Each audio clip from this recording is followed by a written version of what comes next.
Hi, my name is Imani Scott, and this is my original versus secondary research article. In this presentation, I will be discussing the empirical article titled Enhancing Imagery Rehearsal Therapy for Nightmares with Targeted Memory Reactivation by the authors below, which shows how TMR during REM sleep strengthens the positive outcome of imagery rehearsal therapy in patients with nightmare disorder. The Science News article reported that although IRT has shown some effectiveness, some patients were not responding to that treatment. A team has developed a new technique that combines classic therapy with TMR method to help the patient's nightmares decrease significantly and their positive dreams to increase. So, this study was conducted because nightmare disorder is mainly treated by IRT, where the patients are asked to change the negative storyline of their nightmare to a more positive one. They use TMR during REM sleep to strengthen the IRT-related memories and accelerate remission of ND. 36 patients with ND were asked to perform an initial imagery rehearsal therapy session. While they generated a positive outcome of their nightmare, half of the patients were exposed to a sound while the other half was not. In this picture, this shows what goes on your brain during IMT when you have a nightmare.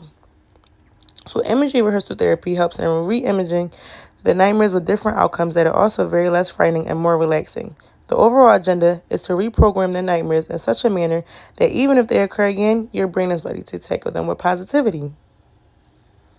So the strengths and the weaknesses of the Science News article is that the strengths is the article stated with TMR method was used by sending specific stimuli to the brain of the sleeping person.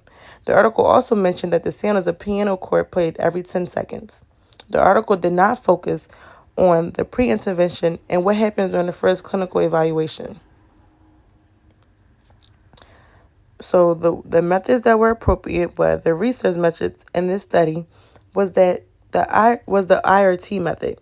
This method is often used to treat people with nightmare disorder.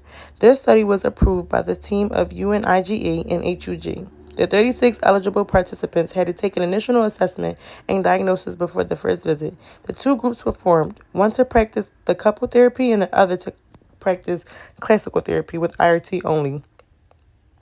After the pre-intervention, all the participants wrote in a dream diary at home and wore an actimeter for 2 weeks. So at the end of the session, half of the participants received the sound while imagining the new positive dream scenario, while the other half did not receive the sound. During the 2 weeks, all patients received the sound during REM sleep in a wearable headband that scored the sleep stages and played a sound every 10 seconds during the sleep. During this time, all the participants performed positive dreams. Thanks to the TMR method, the patient's nightmare decreased significantly and their positive dreams increased tremendously. The Science News report was accurate. It provided information stated by professors and people who work in different departments at UNIGE. It also included some background research, results, and reasons why the authors decided to do the study. The Science News report didn't include as much information as the empirical research paper, but the information was very similar and worded differently. In my class, we use the biological psychology textbook, where in chapter 8 talks about the different stages of sleep. It explains REM sleep and what happens in the brain while you're asleep. This can help me in my career because I want to be a children's therapist. Some of my clients might come to me and let me know that they aren't sleeping good at night. They might explain that they have very bad nightmares while they're sleeping. But from this study, I learned about the different methods that researchers did that cause a person's nightmares to go away. And these are my references. I hope you enjoyed my presentation.